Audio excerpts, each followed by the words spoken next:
It's the newest motto hitting the streets that all the cool kids are saying. Bear down, sleeves up.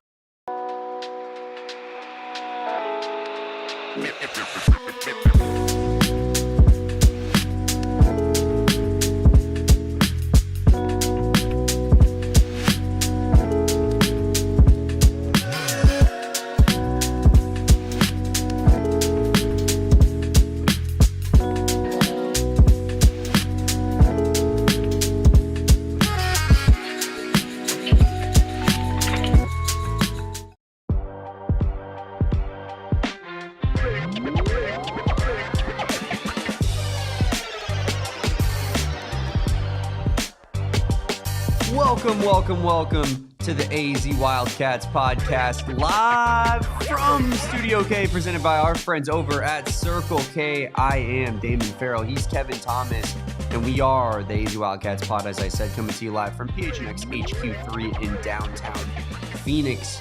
And Kevin, this one is presented by our friends over at Branded Bills, of course. Head on over to brandedbills.com for the ultimate custom premium headwear and apparel in the game, as well as the campus collection. Use our promo code BBPHNX and get yourself 15% off your first order. I got a lovely Branded Bills lid on right now that I'm rocking. And Kevin, we are rocking with the Arizona Wildcats all week long. We got a Friday basketball game to talk about, as well as a Saturday football game. Lots on the docket and lots to talk about on a jam-packed Thursday edition. We got men's basketball, women's basketball, we got football going on, all types of sports going down in the Arizona fan base. It is very good to be back in Studio K on a Thursday talking to all of our favorite Arizona Wildcat fans and faithful, Damon. Becky Burke and her squad, I'll mention this here off the top, they do play UC Riverside tonight. So if you're in the city, make sure to get a ticket to that one. Show some love, show some support to first-year head coach Becky Burke as she and the Wildcats embark on year number 1 officially in their season opener. A clean slate, Damon, because as you mentioned during the intro and such, it was not nearly as pretty of a preseason as maybe fans would love to have seen for a debut for Becky Burke. However, the slate has been wiped clean, and you have a season opener tonight against UC Riverside, which you should be able to get a W in. But I think right now it's mostly about moving the program in the right direction, which it feels like Becky Burke is. But you do want to see some results on the court as well. Yeah, I think it starts right here. And listen, when Becky Burke brought in a recruiting class full of a lot of Group 5 transfers, I think that the expectation is that was going to be like a Group 5 all-star team of sorts. So I think that taking care of business against that competition is almost pivotal to prove that you have the coaching staff and you have the tools to elevate the standard of your roster a little bit. And then the recruiting will take care of itself. I trust Becky Burke to bring in high-level recruits. She's already done a decent job at that at Arizona. So that stuff will fall into place, but you got to start by winning some basketball games. And like you said, it starts tonight. So hopefully Becky Burke can get her first win at Arizona in this one. But we do have a lot of men's basketball to get to today with, of course, the Utah Tech game tomorrow night. Kevin and I will be live pregame, postgame for Utah Tech, so make sure that you guys are around for that. But obviously not the Florida matchup, not the same scale and feeling around the game, right? What do you mean? It's so crazy, the idea that we had such a high-stakes feeling game on night 1. And as Todd Golden said in the postgame, it was to the point where it felt like we were watching an NCAA tournament game. It felt like someone was going home, packing their bags, and not going to be playing for the rest of the season with the intensity. Koa Peat and Braden Burries diving on the floor back-to-back next to one another. Kevin, I know that fired you up, but great to see your two best players getting involved in that sense and so early on. This game feels a little bit different than that. This isn't Florida. This is Utah Tech. They're a significantly lower caliber team. Kevin, tell me what you know about Utah Tech. Yeah, I mean, if you don't know anything about Utah Tech, that is totally understandable. The Trailblazers are not the most notable basketball team, but we're going to unpack it here with our friends over at Utah Tech. What are they? They used to be Dixie State. No, I believe so. Yeah. Yeah. So now they're the Trailblazers. Let's unpack that. We got our guy Noah with the unpacked graphic right here. Boom. Chance Trujillo. I would go ahead and start with him. Honestly, very kind of surprised by Chance Trujillo as I go through the Utah Tech preview, doing my homework for this one.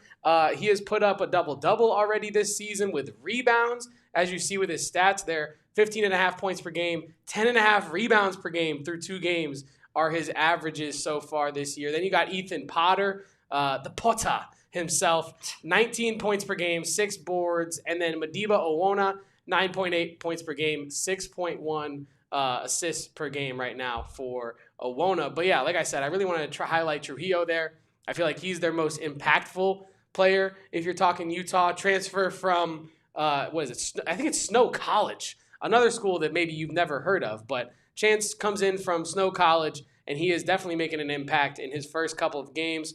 17 points, team leading 12 rebounds, while also putting up 5 assists and 3 blocks in their season opening thriller victory over South Dakota. And then in the last game, he also put up 14 and 9 boards. So a very productive player. If you're Arizona fans, I would probably get used to seeing Utah Tech trying to run their offense through him. But yeah, this should be a game that Arizona absolutely handles with ease. This is the definition of a non-conference game. It honestly is kind of a preseason game, kind of a vibe, considering what you outlined in the last game for Arizona. The stakes were so high against Florida. It feels like this is almost like a preseason game for Arizona, but it is not. It counts. It is in the non-conference, and they absolutely have to dominate this game, Damon. They must. Utah Tech, even if you do your research on them, you're not going to find that they're very tough. That's a fact. Well, and it's a must win, obviously, but at the same time, I think that allows you some flexibility in terms of game planning, right? That allows you to try to work on some things that maybe in a game against Florida, like you're not going to try to get creative, right? You're going to try to use what works because the win is important. The national notoriety from the jump is important, and you don't want to risk it on night one. Maybe you're not also giving out the entire playbook on night one as well. But I do think that this is the type of game where you can definitely switch some things up, right? So, there were things that we highlighted from the last game that we definitely thought were areas of growth, areas for improvement. And I think that probably the loudest one of those areas for growth was Braden Burries, right? Braden Burries, not super involved in the last game. I believe he was 1 for 6 shooting from the field, fouled out, just didn't have the stellar 5-star freshman debut that we would have wanted as Arizona fans and that we got out of Koa Peat, right? Yeah. So that's not to say Braden Burries is going to be this player that is disappointing all season long. In fact, I think it's the opposite. I think that is maybe the worst game of Braden Burries we might see all season long. How can Arizona get Braden Burries involved, Kevin, in ways that maybe facilitate his success on the court a little bit more and just get, the other key cog of this freshman duo that Arizona has going?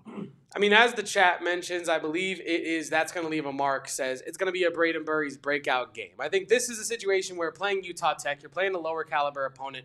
To your point, Damien, you do have the luxury of being able to switch and swap some pieces around that ordinarily you might not be able to do. And as you bring up the areas of improvement that we identified, I did have a graphic for that.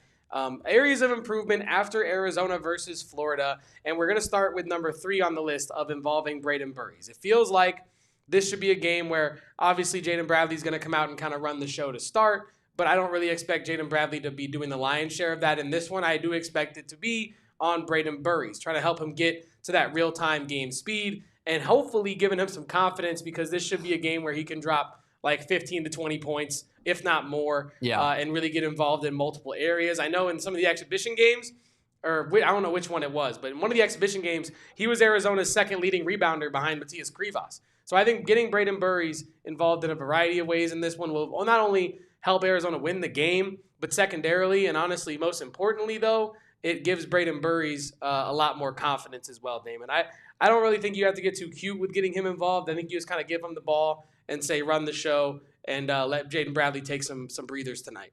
I actually love that line of thought process. Like, don't get too cute, right? Because Braden Burries has played against this caliber of basketball player his entire life. This is Utah Tech is not going to throw anything at Braden Burries that he hasn't seen before. Whereas on the other hand, like maybe I'm taking some shots before the game, but Xavier Lee and Boogie Fland are good college basketball players, really good college basketball players. There's a reason a school like Florida brought them in and gave them so much of their hypothetical volume that they'll have this season.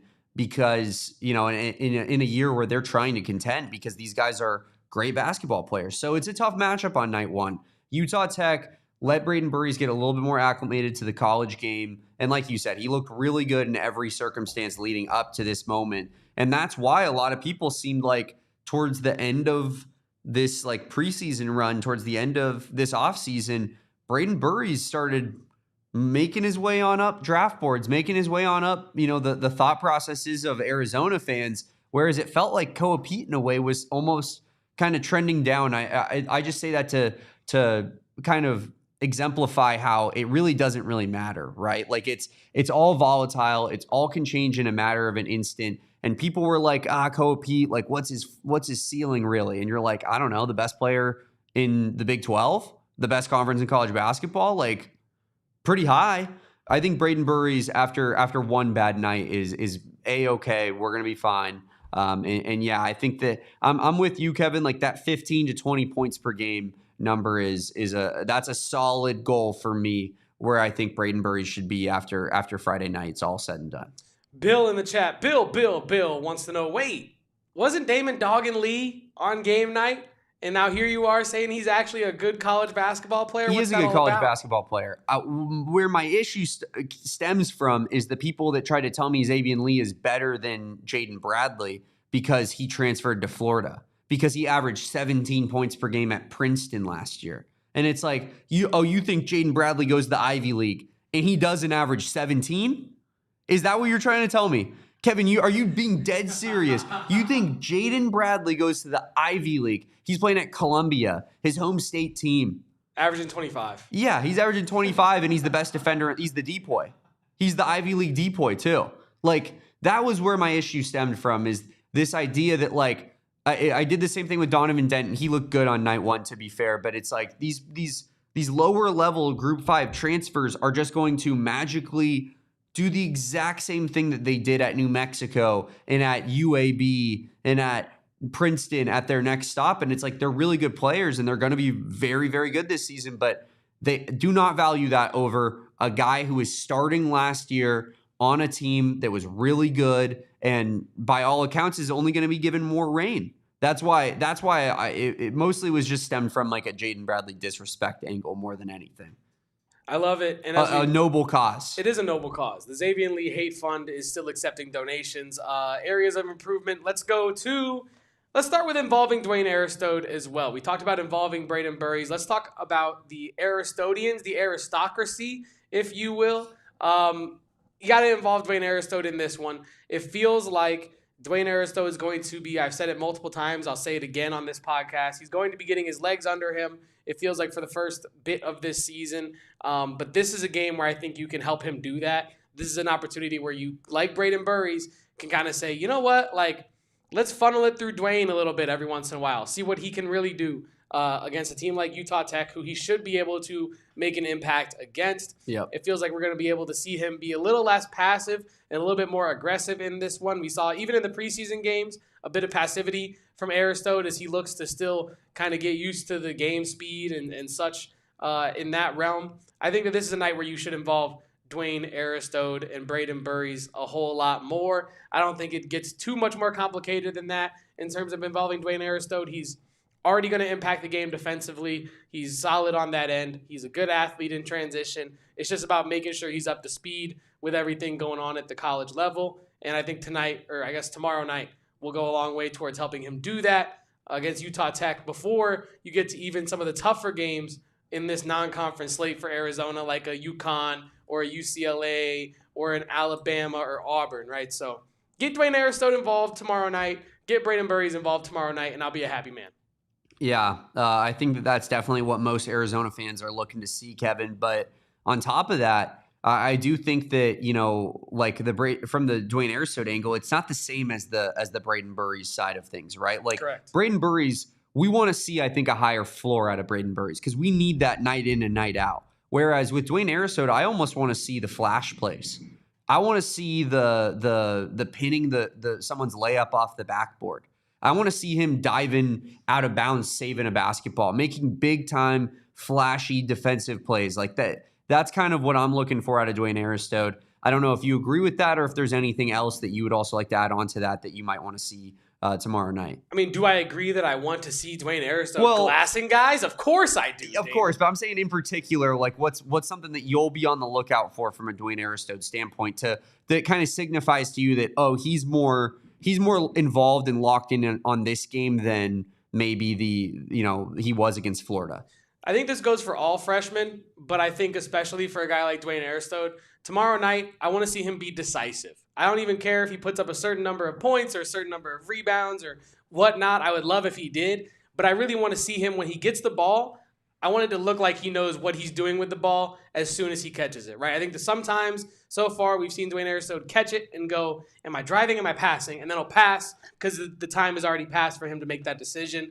I would love to see Dwayne Aristote catch the ball and either drive immediately or continue flowing the ball movement immediately. Just decisiveness from Aristote. And I want it to look like, and this is more to your point, I want it to look like he is a level above this game. I want it to look like Dwayne Aristote is getting ready for the Big 12, but he's just, coming up to the speed, but he's clearly the athlete that can dominate in a game like this. So that's what I want to see, decisiveness and dominance in a lot of ways from Dwayne Aristote tomorrow night.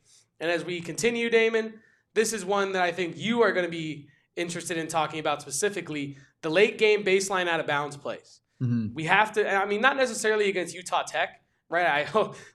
I hope that this game is not coming down to late game baseline out of bounds plays. However, throughout the year, there are going to be games that do come down to, like Florida, you being able to inbound the ball cleanly and just simply wrap up the game with free throws on the other end. Arizona, it was an issue last year. It was almost an issue in the Florida. It was an issue, but it almost cost you in the Florida game the ability to have plays at the end of game that teams cannot easily defend. Arizona is not the strongest in that yet. I think that when you have so many new faces like Koa Peat, like Braden Burries, like Dwayne Aristote, like Kharchenkov, it's going to be a little harder to implement those immediately, especially when you're going up a team like Florida, who's been there the most recent out of anybody and done that. So it feels like I believe Arizona can change these things and be stronger as the year goes on in these situational moments, but it definitely has to get better. And I think that starts with not tomorrow night's game, please, Lord, but probably against like UConn or UCLA. I would love to see that cleaned up, and they had the time to work on it in between. Yeah, I definitely agree with you on that. We might see some pressing potentially out of Utah Tech. I don't know if sometimes you see, smaller teams try to implement some elements of trying to speed up the offense, turn over a more talented team to give themselves a shot. And that could be semi-interesting because it felt like the get out of a press mentality last season. It felt like against Florida on night one is inbound it to Jaden Bradley and just let him dribble really fast and run really fast by everybody, and then he'll get up court. And it's like, well, what if one guy is riding him towards the sideline and then another guy steps in and kind of pigeonholes him and sets up to take a charge, and then now Jaden Bradley has to make the pass across the court and this guy's waiting for it, and it's like that kind of stuff. I need to see more ingenuity from Tommy Lloyd and this coaching staff. I need to see more drawn up plays and less like vibes, because it feels like sometimes it's a lot of vibes. It feels like it's, at the end of games, it's, hey, inbound it to Caleb and let's see if he's got some magic in him tonight. And you're like, how about we inbound it to Mo Krivas, who then drops it off to Anthony Del Orso, who's trailing, and it's like a design play or something. You know what I mean? Like, totally. Let's get a little bit more end of game stuff going, because it does feel a little bit too much of trust into the players for me at times. And that's fine early in the season, but I just don't want to see that in March at all. And I think there comes a point where you need to practice that in the regular season. I just want to make sure that we're on good terms with our friend Pigeon, because you did say pigeonholed, and Pigeon, you got to understand, you're our first Pigeon friend. You're our first bird friend. Is that not PC? So is that offensive to say that you pigeonholed in your community? Is that messed up to say? Let us know in the chat. But like you said, Damon, the baseline out of bounds plays, you do have to get a little bit creative at times. But I honestly, straight up, I would like to see the simple stuff get done better as well from the baseline out of bounds perspective, right? It feels like last game, chat, let me know if you agree with this one. It felt like with the baseline out of bounds plays, Arizona was kind of giving Florida too much time to defend. It felt like the players started too close to the baseline, and they wanted to do this thing where they got a couple like running steps to come get the ball, come receive the ball. But when you're so close to the baseline, all Florida has to do is sit between you and the ball, and you can't go anywhere. And now you're sitting, and all of a sudden you either got to call timeout or you get a 5 seconds. And I would love to see Arizona just hit some really simple baseline out of bounds stuff. Have two guys come down to the ball. Defense has to pick one, and you go to the other. But like you said, it's not going to be that simple against some of the better teams, specifically in the Big 12. So you are going to have to get creative. But I think the baseline out of bounds plays, they just got to be executed better. Whatever you are calling, you got to execute them better. Who do you want to see passing in those baseline out of bounds plays at the end of the game? Because I'll just say, like, I think Tommy trusted Anthony Del Orso in that moment in the first spot. His was by far the worst pass of anybody's against Florida. He obviously handed the ball essentially to Florida and gave them a free layup in the process. But Delly has proven that he might be the most consistent late game free throw shooter that we have. Every time he gets up there with the opportunity to hit free throws of the game on the line, Kevin, he's nails, knock on wood. So it's like I want him almost nowhere near the pass because I want him potentially collecting the ball for free throw attempts.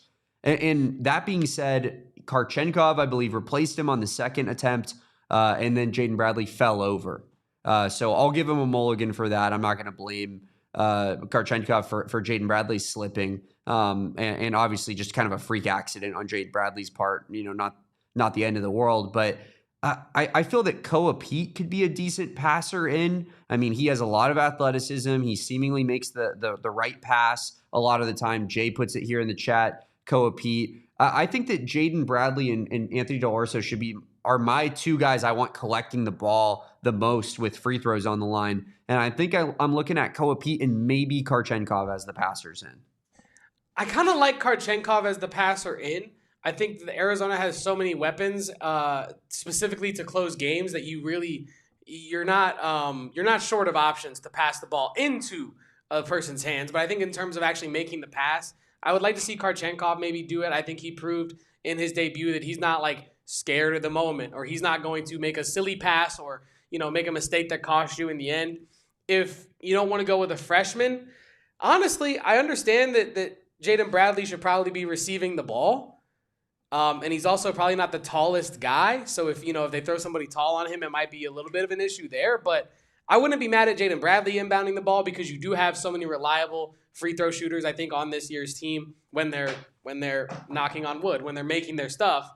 But I don't know. I think those are your three. Kharchenkov, Bradley, and Peat, I think, should probably be your three late game inbound passers. I think they have the most poise and the most confidence in those moments. And I think that they've kind of earned that responsibility early on this season, Yeah, I agree. I also just think that Jaden Bradley is too valuable to not have out there for his speed collecting the ball. And toughness on the ball as exactly. well. You need his dribbling ability as well. So for me, I think that I would be fine with him passing, but he's too valuable as the receiver. So, but I think that Koa Peat and Kharchenkov are interesting options there. And what's funny about that is that both those guys are freshmen. Yeah. And we're entrusting him with that kind of late game, play because we believe in those guys that much and think that they're that high IQ of players. I also think that you could even make the argument that have maybe a Tobe Awaka potentially could do it. He's got a lot of size to him, which is important on those baseline out of bounds plays. But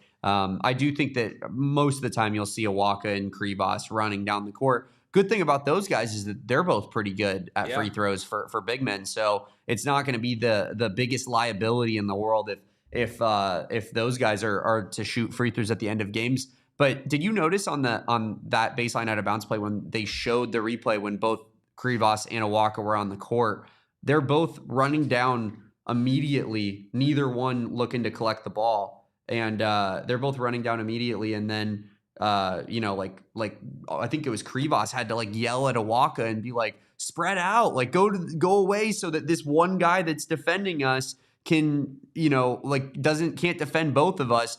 Like that kind of stuff feels like there's not a lot of direction in coaching to me, because Tobe Awaka is not the type of player that, wouldn't know what his role is or what he's supposed to do if that was being coached into them more so. Maybe Krivas obviously knew that wasn't where he was supposed to be because that's coached into him, but maybe my point is that it's not being coached into them enough. Yeah. You know what I'm saying? Yeah, and I think in terms of Tobe being the one to like potentially pass in the ball, I was thinking that myself. I kind of love that idea if I didn't just watch the Florida game, because Tobe Awaka, I think, obviously he's a very solid basketball player. And I think that's a great way to put it. Literally and physically, he is solid.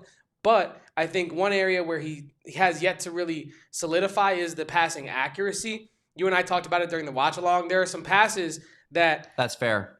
He knows enough to make the pass. Yeah. He's smart enough to know, okay, if I do this, the leverage defender is going to come up and help, and then I can hit the guy that's open. But he didn't have the accuracy to actually hit the guy that was open against Florida. Now, Florida has a massive front court. You're not going to have the same challenges if you're Tobe Awaka against every front court. However, I would just like to see him up his passing accuracy if he's going to make those passes before we let him do the inbounds, baseline out of bounds plays. Yeah. But we are going to continue to talk about areas of improvement for Arizona basketball. We also have Arizona football versus Kansas preview to talk about, and a whole lot more on the AZ Wildcats podcast. So we're going to take a quick break, leave a like, drink your water, and most importantly, do not leave your seat. Unless you're heading over to our friends over at, drum roll please, Rally House. You already know I love our friends over at Rally House. Every time I go home, it's the go-to spot for me. Every time I'm in Tucson, it's the go-to spot. Every time I'm in the Valley, it's the go-to spot because they only carry local teams.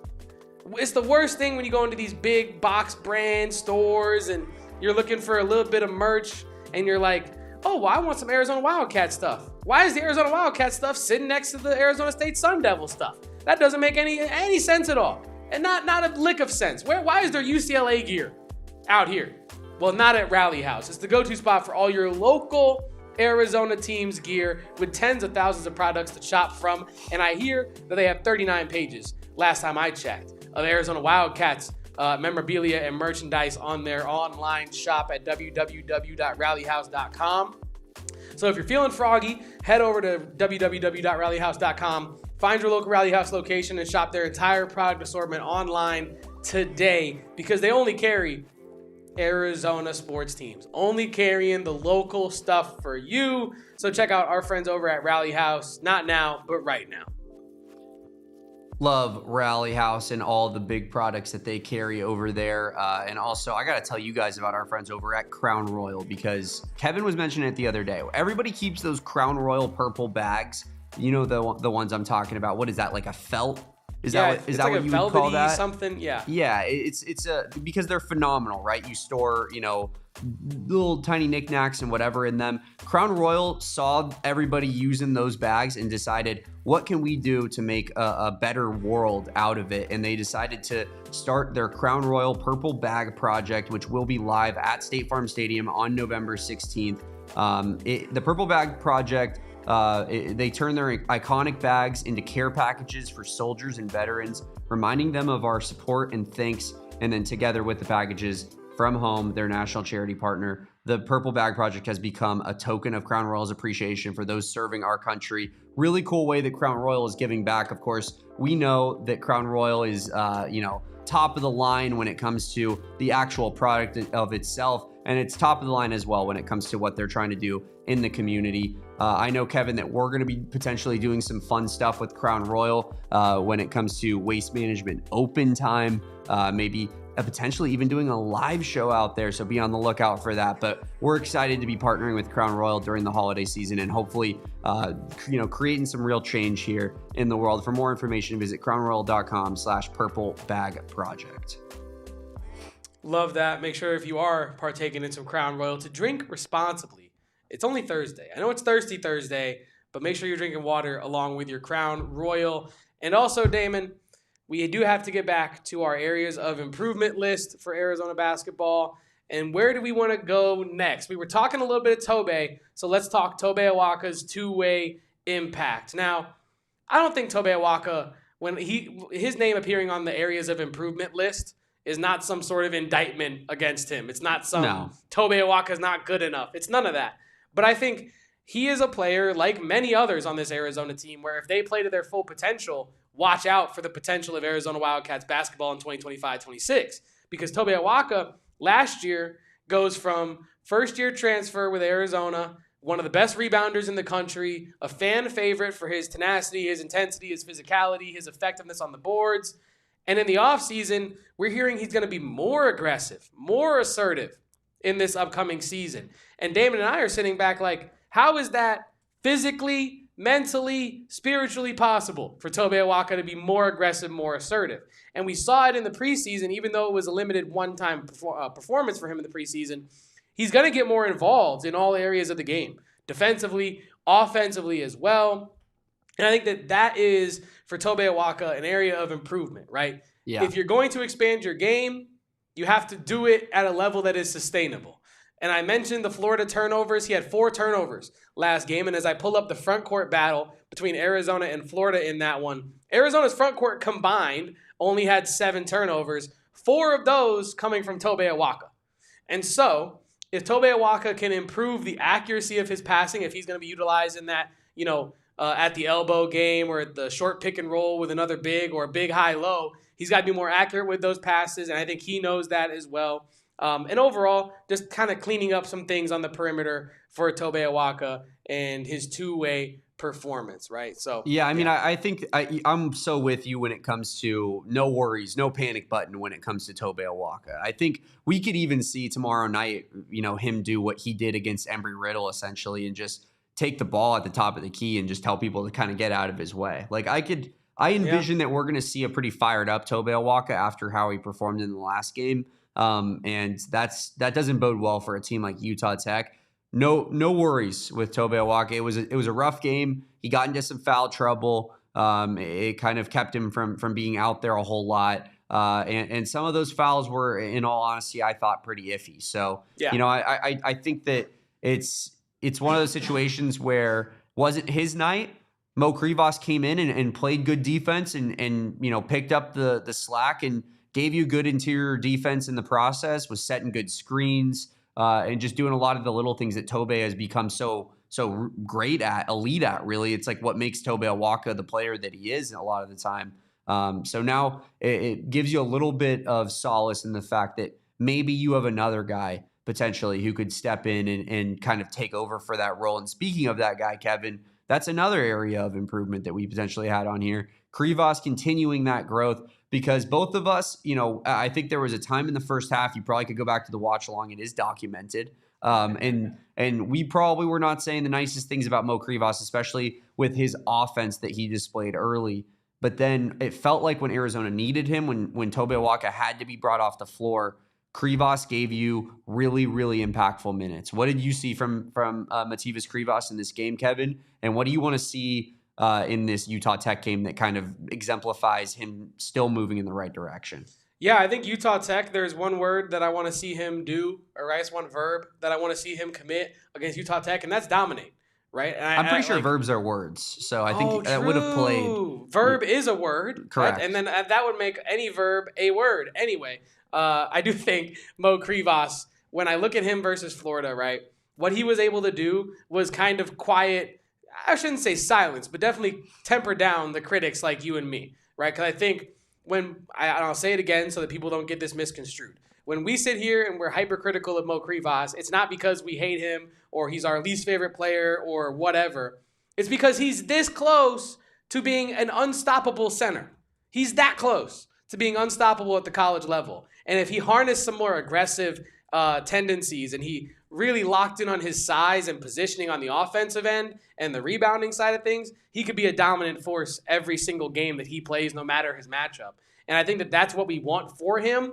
And so that's kind of where we're putting the magnifying glass on him, because not every guy has the same potential that Mo Krivas could reach whether, mileage may vary on just how high you think his potential is. Yeah. But just in the college ranks, I feel like he has the potential to be one of the best bigs in the country, legitimately. Ask Andy Katz.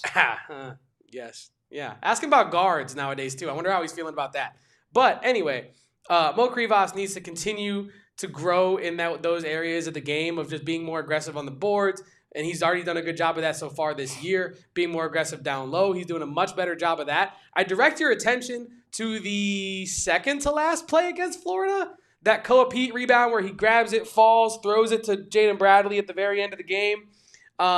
It felt like if you watch that play, Krivas is getting chased out to the closest corner to us, and he falls, trips on the ground, but gets right back up, sprints back directly to the restricted area to go for the rebound. And I think maybe last year you would see a more timid version of Mo Krivas, maybe getting up, kind of being like, oh, should I go in there for that?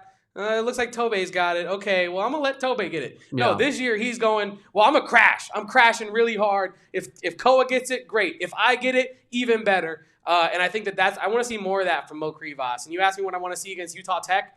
I want to see him putting dudes to the pillar early on. And then by the end of the game, I don't want to see him at all out there. I want to see C.D. Gay. I want to see Mobile Wood out there playing big for Arizona. I'll tell you what this game's got to be wrapped up early. Yeah, sorry. I'll tell you what I want to see, Kevin.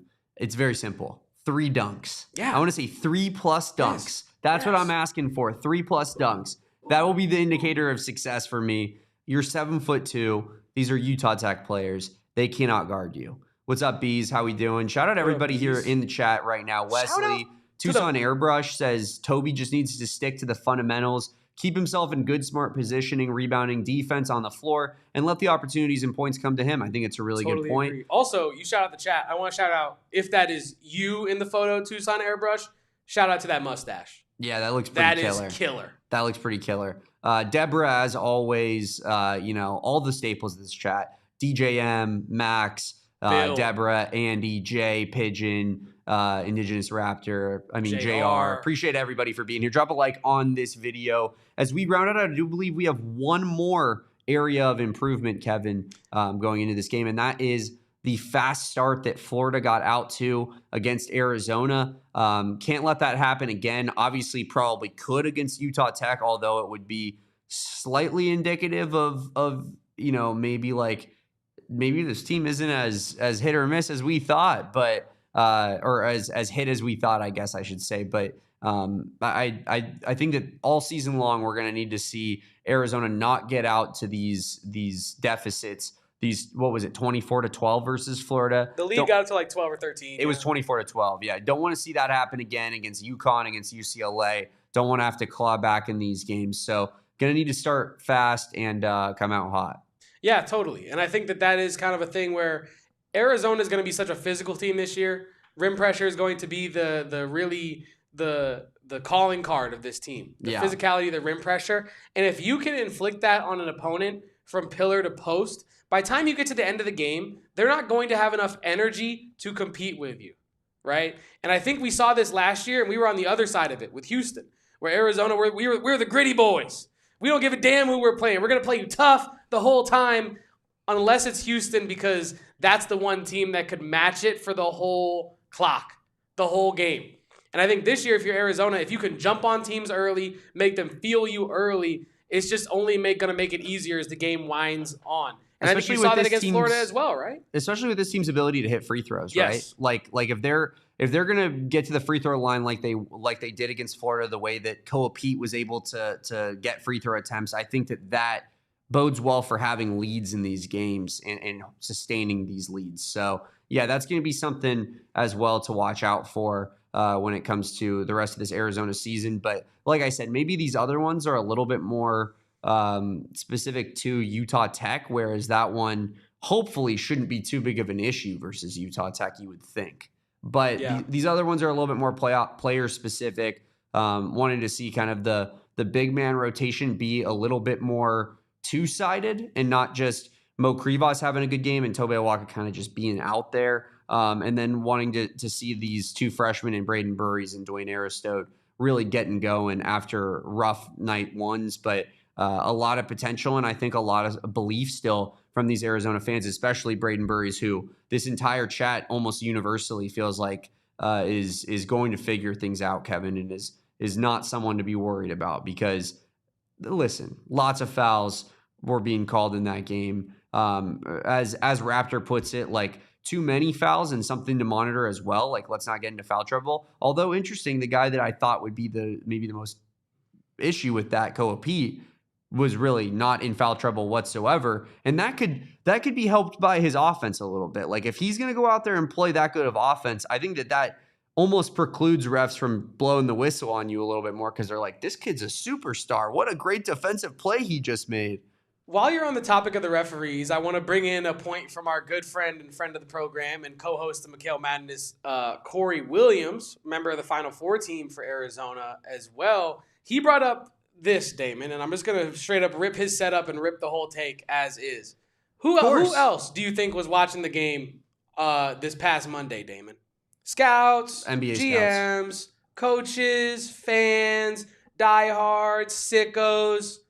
Oh, yeah. The referees. The referees are watching that game against Florida too. And it was about as physical as Arizona could have played.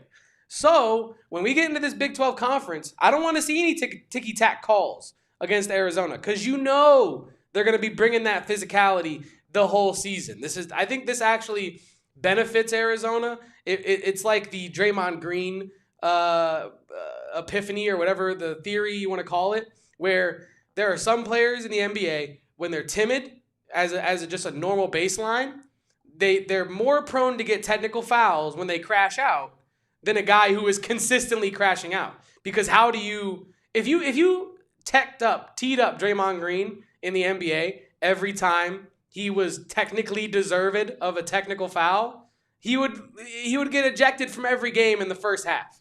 And that's not good for business. It's not good for basketball. It's not good for anything, right? Tell that to Cavs fans and 85% of America rooting for the Cavs over the Warriors. They were fired up when they suspended Draymond. But I'm saying rightfully so. But it took how much to get him to a suspension? I it agree. Took a lot. And if you have more timid so, players, except for they gave him, there was a precedent that was already set in that moment that was like he could do whatever. And then he did whatever, and he accidentally steps on LeBron's no-no spot, and everybody's like, execute him. And you're like, okay. Yeah. But I think like that's kind of what I'm saying, is that it takes Draymond Green literally committing physical assault to get suspended. And I think if you're like who's the first calm basketball player that comes to your mind? If you're Jaden Bradley, right? If you're Jaden Bradley, who never really crashes out at referees, he might complain, but he's not going to go screaming and belittling guys. Yeah. If he starts screaming, he's going to get a tech about that fast because the ref knows, oh, no. That's not Jaden Bradley. He is now here with his anger. I gotta temper that with a technical foul. I think this game was great for Arizona because you're not going to have these fouls where refs don't understand what kind of basketball Arizona's playing. Overall, very, very satisfied with that. And as we wrap up our basketball conversation for today, we do have keys to victory for this game against Utah Tech, and I want to get to that after our second and final break here on the AZ Wildcats podcast. Leave a like, drink your water, don't go anywhere. And if you or someone you know has been involved in any sort of serious injury, wrongful death, then you need to hit up our friends over at the husband and wife law team. You know how the Ohio State got that special extra E at the end of their name when you say it? Because they rack up wins. They rack up championships. They put their fans and the people, their stakeholders, in a position to make out on the good side of things. And that's what the husband and wife law team does for you. Mark and Alexis Breyer are the husband and wife law team. Phoenix is their home where they've raised their 8 children. That's a lot of kids. Where the focus is client results and giving back to the community. You've seen it on their social media as well. They're always out in the community. You cannot live in the Valley and never have heard of the husband and wife law team. I think if you do the grandma test at the supermarket and ask, have you heard of Mark and Alexis Breyer? Every grandma is probably saying yes, because access to an attorney at all times is paramount. And that is why the husband and wife law team is everywhere at all times. And if you're like, why would I go to the husband and wife law team over somebody else? It's because they are specialists. This is a fun fact for your day. You can now say that you learned something today. In Arizona, the state bar has certified less than 1% of all lawyers as specialists in injury and wrongful death litigation. Guess what? Part of that 1%, the husband and wife law team. So if you want specialists that are designed and they work every day to help you out, if you had a serious injury, call the husband and wife law team at the number on your screen, which I will read to you, is 602-783-8841. One more time, 602-783-8841, or visit their website at thehusbandandwifelawteam.com. Mark and Alexis strike me as Circle K people, Kevin, because they're Arizona through and through, and Circle K, we all know, is not only Arizona's thirst stop, but it is America's thirst stop. If you need a spot for maybe just a little morning or afternoon pick-me-up, a little caffeine in your system, Circle K is that place for you, and it's also the best place to get the cheapest gas prices in the world. Guys, go to Circle K, become an Inner Circle Reward member right now. You can save 25 cents off per gallon on your first 5 fill-ups. Then every time you fill up at the tank after that, it'll be 3 cents off per gallon until you reach premium status, where you'll save 5 cents off per gallon. It's so simple to sign up. You just have to download a free app and choose an email and a password, and you're done. Then every time that you go to the tank, you plug in that number and the savings are right in front of you. If you are not an Inner Circle Rewards member of the program yet, you are absolutely out of your mind, guys. Get in on it today. All types of deals going on, as well as Polar Pops being 10 cents less for Inner Circle members, Kevin, which is a big deal, and those add up as well, because we all know how much a Polar Pop can hit the spot at the end of the day. Join the Inner Circle for free by downloading the Circle K app today. Terms and conditions apply at participating locations. Visit CircleK.com for details. The spot to get an afternoon pick-me-up. The thirst stop.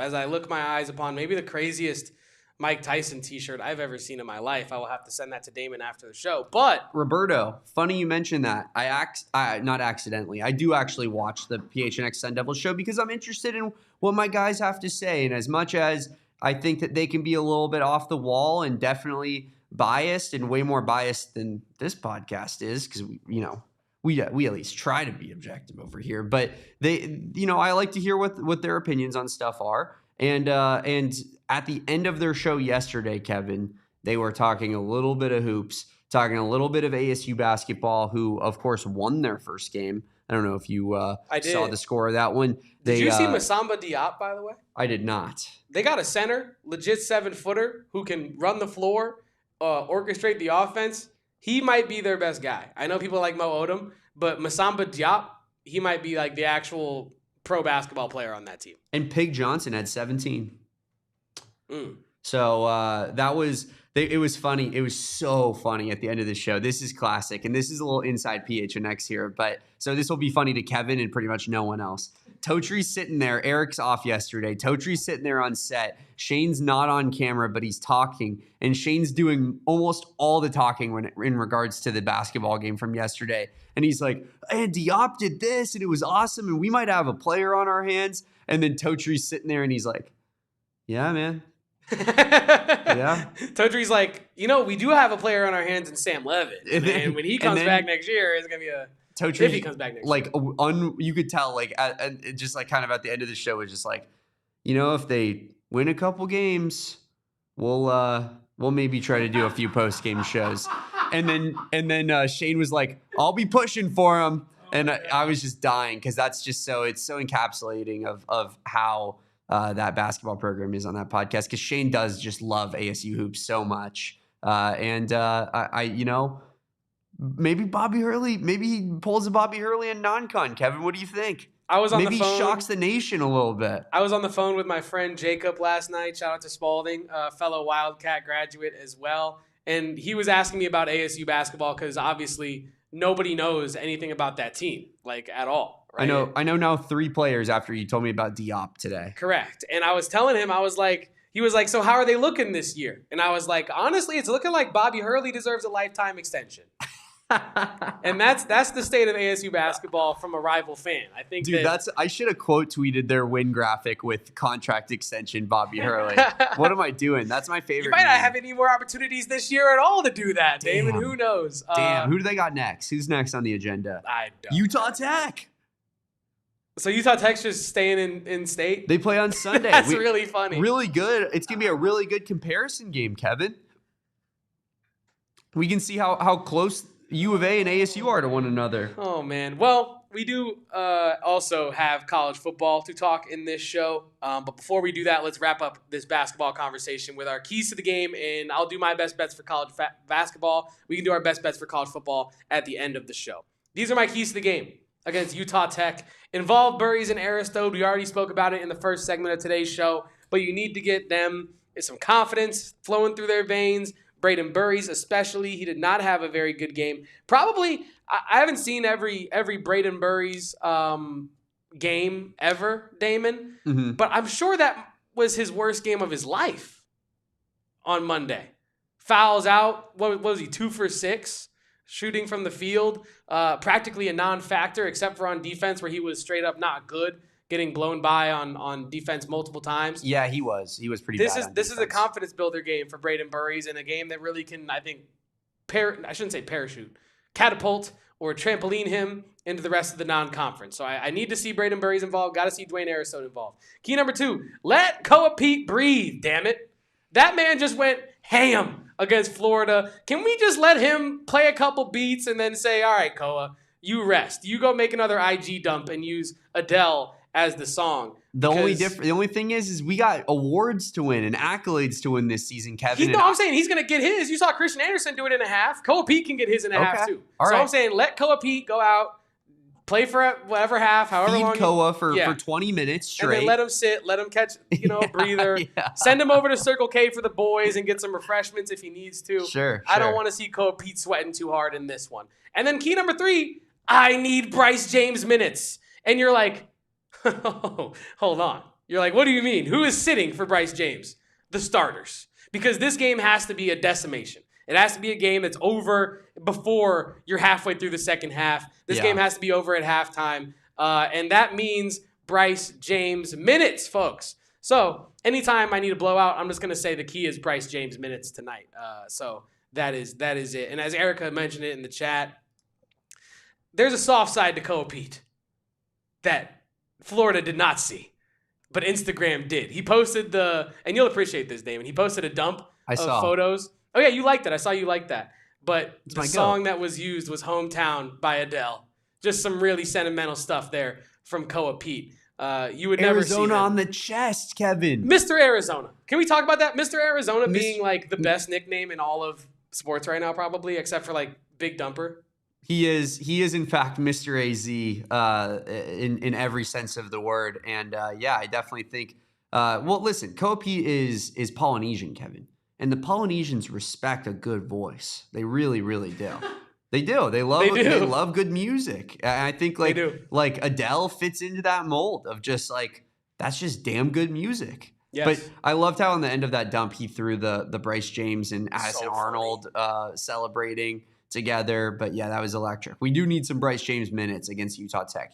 You are so right in saying that. Kevin, why don't you give us your best college basketball bets of the day?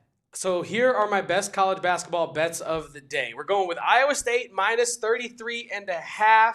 They are playing Grambling tonight, Damon, and Iowa State, they pretty much, as our guys over at the College Basketball Experience said on their podcast yesterday, they pretty much invented the Big 12 non-conference stomping of bad teams. And Grambling is not going to be able to get it done against Iowa State. I have them covering this number. And into my second best bet, Xavier versus Lemoyne. You're like, who is Lemoyne? I don't know and I don't care because they're not going to put up enough points in this game to cover the over. Xavier, after Sean Miller's departure, still doing some adjustments. I think in order to cover this number, they would have to put up like 86 to 90 points, which I don't see that happening against Lemoyne. So give me the under, 159.5. When I bet this, Damon, it was at 150. What was it? It was a lower number than this. So you're actually getting better value with this number with our friends over at Bet365, where it's never ordinary, than you might other places. Third bet, Louisville, minus 37.5. I mean, give me Louisville in this matchup. They absolutely destroyed South Carolina State in their first game, the sixth widest margin of victory in program history for Louisville, and it held its opponents to just 22.8% shooting and force the Bulldogs into 25 turnovers. I'll repeat that. 22.8% shooting with 25 turnovers. Louisville is going to dominate their opponent tonight, who is Jackson State, who begins their season actually with a pretty tough schedule. Damon, they are playing 6 schools that made last year's tournament, and their first 5 games are on the road. It's a very tough road here for Jackson State, who I think will get demolished by Louisville. Also, some other quick notes on those first 2 bets. Xavier put together a 19-15 record ATS last year, and Lemoyne won 10 games ATS while failing to cover in 21. So I just didn't want to pick a side in that one, and I did like the under number, so that's kind of where I'm leaning there. And last year, those 2 teams, Xavier and Lemoyne, combined on the average to score 5.5 points less than the total for this matchup. So I'm all over the under there, and I'm all over Iowa State and Louisville by the spread, Damon. I love it, Kevin. We do have our football bets that I actually did put things together for, but one basketball bet I told Kevin I'm in on, and this is how easy it is to just hook and just nail me right here. Pause. I read on Action Network, Portland is the public side drawing 63% of tickets. However, 88% of total money waged is on Arkansas Pine Bluff tonight. The big money is on Arkansas Pine Bluff to cover plus 13.5, plus 12.5 versus Portland. And that means that I'm taking out a small loan on Arkansas Pine Bluff, and we're riding it all the way to the bank. But I heard Damon is going into Espo's office after the show and saying, hey, so I understand that we're in November, but can I get a forward on all of my checks for the next 6 months? Because I need to put it on this matchup here. I need a raise. As well. I need a raise right now because I need to gamble it all away immediately. You know what? Speaking of needing raises to gamble it all away immediately, can we just transition to football from the here and talk about our bets? Yeah, absolutely. Because there's a line that reeks to high heaven this weekend, Damon. And I'll go ahead and let you kick off with your best bets right now. Sure, yeah. Why don't I go ahead and take things over here? And this line that reeks to the high heavens is the Houston money line bet here because, as I said already, and that one was a joke, but this one's actually dead serious. Kevin, take it out of me for a second. I need to look into the camera. I actually want to take a small business loan out and put all of the money that the bank gives me on Houston money line. Why is Houston versus UCF a pick'em? Someone explain it to me. Now, I've never dove headfirst more into a rat line in my life. Kevin agrees with me that we are taking the cheese here. But what the hell is going on in Orlando, Florida? If they actually think UCF, after a 30-3 loss to Baylor, is going to then beat Houston. And here, maybe this has a little bit to do with it, Kevin. I don't know if you saw this. They're deeming this the space game. Mm-hmm. So UCF is essentially being like, you guys think you're Space U? We're Space U. Because they actually do a little bit more aeronautical stuff, I believe, than Houston, the university does. But the city is so, designated with NASA, right?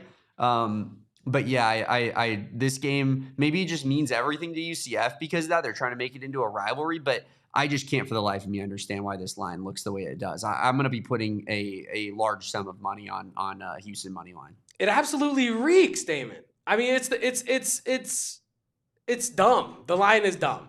I feel comfortable saying that. It feels like they're doing the transitive property thing of, well, Houston just lost a game where they should not have lost, and UCF, one of their better wins is against West Virginia, who was the team that beat Houston. One of their only wins. For that reason, I guess Houston should barely be favored. It just is really, really weird. To the point where when I saw this line, and we talked about this pre-show, we both had the same reaction independently of seeing this line and immediately running to our nearest search engine and putting in Connor Wegman injury. Okay, Willie Fritz absence. Or Willie Fritz arrested. What is going on with Houston to where you think that they're not at least 6 points better than UCF?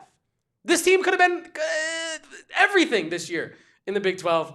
And at least now I hope that people watched our power rankings, Damon, where we kind of laid into Houston for messing up that big opportunity that they had in front of them against West Virginia by just showing up to work. Because now you're seeing the side effects of that.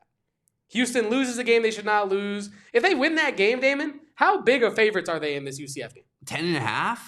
12? Like it's yeah, like it's a big spread. But now, like, the lack of faith in that team is so real. And like I said, you validated every single one of those Houston fans that failed to show up against West Virginia because now they think their whole team stinks. But anyway, the rest of your bets, Dave. Yes, the rest of my bets. And we do have to go into overtime here on the AZ Wildcats podcast. So why don't we do that? Appreciate everybody for watching with our streaming partners. We're heading on over to YouTube now. Head on over to the YouTube channel if you're not already. Hit the like on this video and subscribe to the channel also if you haven't done so. But my next bets here, Kevin. Oh man, something bad is happening over here. Maybe it's the Diego Pavia haters. Maybe I'm just getting emotional thinking about when we cash Houston money line on Saturday. But I am going with Vanderbilt -6.5 against a not very good team in the SEC in Auburn, who just fired their coach, obviously, Hugh Freeze. Just lost by 7 to Kentucky, who's really, really bad. Vanderbilt's at home. Why are they only a touchdown favorite against Auburn, who I believe is winless in the SEC this year? So I'm going with Diego Pavia, ranked Vanderbilt to take care of business at home versus a bad Auburn team and do so by a touchdown. Sam Alberts in the chat says Houston money line will be included in every parlay. I add parenthetically for you, Sam, that means it's not going to hit. And that is unfortunate. Well, we're all not hitting together then because I'm doing the exact same thing, Sam, and so is Kevin. So we're all in this together. I know Auburn fired their coach. I do think that there is a bump that can happen from that, but I just think that Vanderbilt is they're playing good football right now. I feel like this is going to be a game where they get the W. And then to round things out, I'm going with Ohio State -29.5 against IO against the worst team in Power 5, Kevin, or Power 4, and that is Purdue.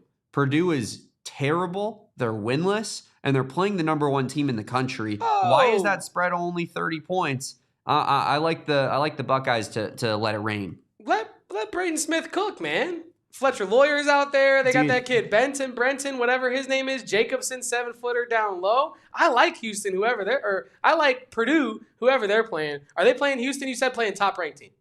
Dude, that does my slate kind of does look a little basketball-y, doesn't it? Houston. Well, I guess not Vandy. Not Ohio State, but against Purdue. Vanderbilt's more of a basketball school than a football school for sure. But that's. I think Ohio State rains it on Purdue this weekend, and so honestly, Kevin, I don't know if I've liked 3 bets of mine more than I like these 3 bets. I'm feeling 3-0 this week. Wow, I really am. Would that be our first 3-0 week so far this year? I've done 3-0 one time, I think.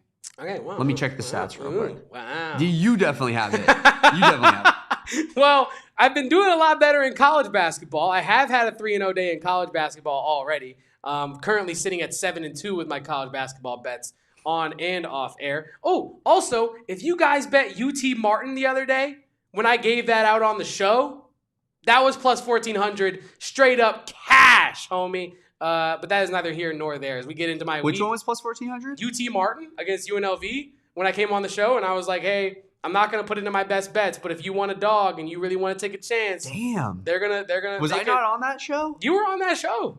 You just weren't listening to me, but I get it. The number was really high. The number was really high. But that number, like, it's so high that it makes you want to be like, okay, I'm in. we're getting generationally wealthy tonight. Yes, yeah. You, me, Bryce James, Jackson Reed, Francois, just hanging out in the Killers Club. Speaking of high numbers, high rollers, AZ Catch G with a $5 super chat. Thank you so much. Saying Arizona makes large telescope mirrors in the stadium to look into deep space. We should have our own space game, the Space Cats. That sounds like an awful musical. The Space Cats? I'm with that, though. I think we should have our own space game. People in the chat saying I should call the number. But I was right. You call me crazy, but I was right. And if you want another one, Abilene Christian, -4.5 today. Hammer it if you want to. But let's get back to football. My best bets. Houston, I'm taking the spread just for better odds. I mean, if you're giving me -1, the money line, that's pretty much a money line bet. So I will take the slightly better odds on the Houston -1 with our friends over at Bet365. I believe when I got it at the same number that you did, but it was even. Ooh, a little bit of line movement, a little bit of fractional line movement. But yeah, we already kind of explained the Houston matchup. We don't got to go too deep into that one. I have Arizona minus 5.5. I think Arizona is straight up better than Kansas at football. Is that a crazy thing to say? I don't think so. And the game is so massive for Arizona. It's homecoming. You have the opportunity to secure a bowl game in this one as well. I think they win this one by like 12 points. And that is a little bit of a spoiler for my predictions for this weekend as well. All right, Damon. Tell me if I'm crazy. Tell me if I'm taking crazy pills. Give me UCLA minus 1.5 against Nebraska without Dylan Raiola and without a couple other playmakers as well injured. I love it. I think UCLA gets it done. It's pretty much, I got 2 spreads that are pretty much money lines. I feel really good about my bets as well. Give me UCLA minus 1.5, Houston minus 1, and Arizona minus 5.5 for my best bets this week for football. I absolutely love UCLA. No Raiola, no playoff dreams alive anymore. Matt Rule looking at going to Penn State potentially. You're going Midwest to West Coast. I think UCLA has a good shot at getting a W this weekend. But I love these bets for me and Kevin. And now let's talk a little bit of Arizona versus Kansas, Kevin, because Arizona has their homecoming game this weekend. Of course, coming off of a win against Colorado last week. And I'm looking now, Kelly Ford has since bumped Arizona up, Kevin, a couple spots.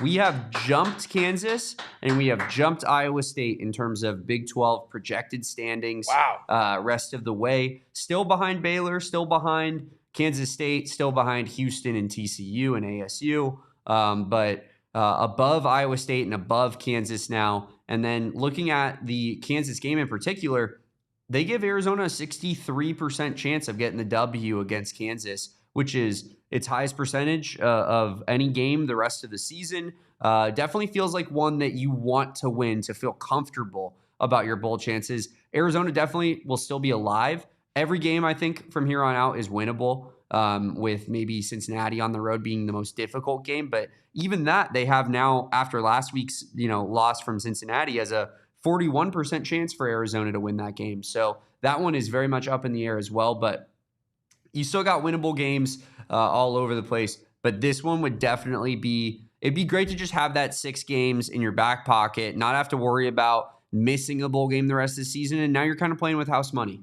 This is a massive game for Brent Brennan. We talk about it. I'm a broken record about it. But now this is the biggest game of the Brent Brennan era if he wins it, because you have the opportunity to go bowling for the first time under this coach. And I think when we're talking about Brent Brennan and the confidence or lack of confidence that some fans have in him, it's all about results. It's all about results. If Brent Brennan was this, and I mean all of this, what I'm about to say, in benevolent, complimentary ways. If Brent Brennan was just some cornball, nice guy that didn't have too much fire to him, but he was winning every single game that Arizona played, it would be the coolest personality type of all time, right? But because the wins have been kind of eluding Arizona, especially last year and in some of these bigger games this year, fans are not as sure that Brent Brennan is the guy that can lead you to a bowl game. And here sits an opportunity at home where you've been doing most of your home cooking this year against Kansas, who's been very, very Jekyll and Hyde in terms of which, Jalen Daniels, which KU defense shows up. I think this is a big game for Brent Brennan. You can tell it's a big game by his energy. He's out there screaming, "Let's go! I need this packed and, jumping, damn it," for this game. But yeah, this is a big game for Brent Brennan, and it's a big game for the Arizona fan base in terms of, really getting people in the door. You just got to commit as well. Arizona basketball is back. The momentum that the athletic department as a whole could have on Sunday morning is absolutely massive. And I'm very excited for this one because it feels like you said, to your point, Arizona can actually win this game. It's not hoping against hope that Arizona can pull off some massive upset against Texas Tech to go bowling. They do control their destiny from here on out. And like we've been talking about all season, the last thing you want is to be playing ASU and either, be right at 6 wins or be sitting there at 5. So almost a must-win game for Brent Brennan, but not quite. It feels like Arizona is on the brink of maybe going bowling, though, Damon. That's what I was doing last night and doing my part in manifesting a bowl game for Arizona this year.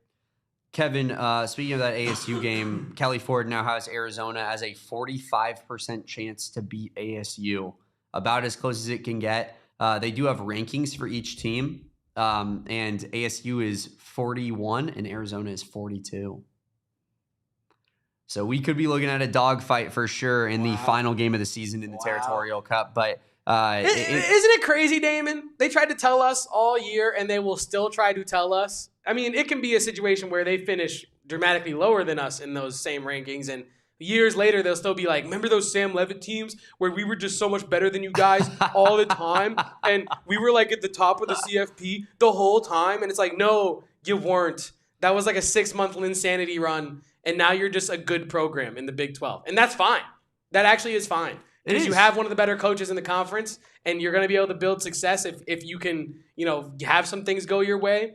But like the idea that they're just this world beater, and that the two programs, Arizona and ASU, couldn't be further apart in football, that couldn't be further from the truth. No, right? It's what it is, Kevin. And I've said this to you off air, but it's gaslighting. Yes. They've been gaslighting us all season long, telling us that they're this caliber of football program that they very clearly are not. You lost to Mississippi State, a bad SEC team. You played a decent game against Texas State, a bad Sun Belt team. Like you were in a somewhat close game with NAU. We were trying to say it from the beginning. Like, is this team really the team that everyone expected this team to be? Yeah, you guys are just haters. Now we go into conference play. All of their biggest wins are by last-second field goals, and then they've now lost to Houston and Utah by 1 million points. And it's like they're a good team. As you said, they're a good, solid Big 12 program. They have the best coach probably in the entire conference. They're going to be able to keep this sustainable as long as Kenny Dillingham is there. God willing, we'll see him later. But that being said, I do think that they're going to be have good, sustained success. But the idea that they're this juggernaut, as you've been saying, is completely made up fan fiction, fallacy. Sam Levitt's the Heisman. He's a first-round pick, except he's nowhere close to either of those things. And their football team is nowhere close to the 10 wins, 11 wins that they thought that they were going to get before the season. They're going to finish with 7, maybe 8, and they're going to feel great about it and try to tell us how they're up here and we're down here, and we have like a 1 or 2 game difference in record. Is what it is, but it's been absolutely ridiculous hearing it all season long, Kevin, and I can't wait hopefully to see Sam Levitt playing for Oregon next year. Well, that's going to be hilarious, but it's going to hopefully we give them a really good shot in that Territorial Cup game, because I do think, especially with Jeff Sims now at quarterback, that Arizona has every opportunity to win that football game. And my God, the scenes on social media, Kevin, the things I would be saying to people, I mean, that would be my personal championship is that win, because then all of the crazy things that I have bookmarked, as I was showing you a little bit this morning, I could just let loose and just let them fly. Because let me tell you, there were some wild takes going on before the season. Wild takes. What did Rihanna say? Wild, wild, wild thoughts. Tucson Airbrush says in the chat, and this is kind of a conversation I wanted to lob your way, Damon. If U of A loses to KU, the bleep storm around Brent Brennan will begin in earnest. Trust me, Damon. Do you and this is kind of the question I wanted to lob at you, what's at stake for Brent Brennan in this matchup with the fan base specifically? Because we talk about how the temperature checks get thrown in about every single time Arizona either wins or loses a game. Yeah. If Arizona loses this game, do you think people are coming at Brent Brennan sideways afterwards? Brent Brennan's kind of in a bad spot where it feels like no matter what he does, it feels like he's kind of gonna lose the fan base, right? Like not no matter what he does, but no matter what happens in losses, it feels like people are predetermined to be like point at him and say that he's the reason that things are happening in a bad way, right? And part of that is, Kevin, as we've discussed, it feels like our team is pretty talented. It feels like this team is good enough to win with. And when you lose a game like the BYU game in the fashion that you lose it, what's people's first thought? Coaching. Oh, what happened? What happened with coaching? So I think it's natural for Brent Brennan to get the blame in losses because he's the leader of the program. If Arizona loses to Kansas, do I think that the noise will get louder? For sure. Now, I think if Arizona lost to Colorado off the back of Colorado quitting against Utah, that's really where things would have just completely fallen off of a cliff. If Arizona loses to Kansas, the season's not over. You got 3 winnable games. You can figure it out. It is what it is. But if you lost to Colorado, I think that you could very easily make the argument that the season was done right then and there, because that's the worst team you were going to play the rest of the way. If you can't beat them, how can you expect to get 2 more wins? So in a way, there's always going to be a lot of smoke for me when Brent Brennan loses a game, because that's just kind of how Brent Brennan has his tenure at Arizona has, unfortunately, like the pigeonhole, I'll say again, has gone for him to be like when losses happen, it's like, oh, it's all his fault because I watched 2024 and it was all his fault. And in 2025, when we lost to BYU, it was all his fault. Like, that's how people are going to be no matter what. But I do think that there's a little bit more nuance there, and that the actual football program, the team itself, will continue to be locked in and preaching red line and going to bat next week for Brent Brennan and saying we're going to win this next game against Cincinnati. So you never know. But yeah, that's my thoughts on that. I also like Pigeon's comment here because this is not something I've really given too much of my mental space to recently, mostly because of basketball. But Pigeon says people need to wait until the end of the season at this point to like really make any judgments against Brent Brennan. We're already in a better spot than we were at any point last year. Very true. Which, Brent Brennan has, I think, said that and led with that a bit too much at times this year, to the chagrin of many fans listening to press conferences, across the country. But he is right.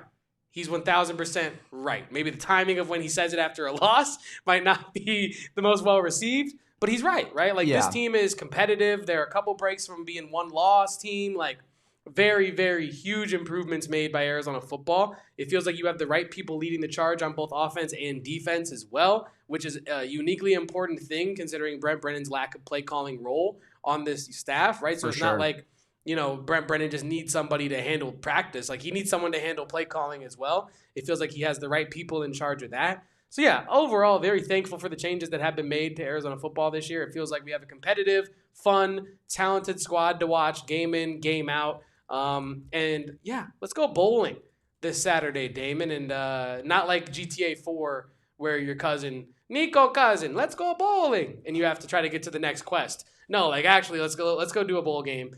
Very excited for that Kansas matchup as well. Tomorrow we do have no live show tomorrow at 2.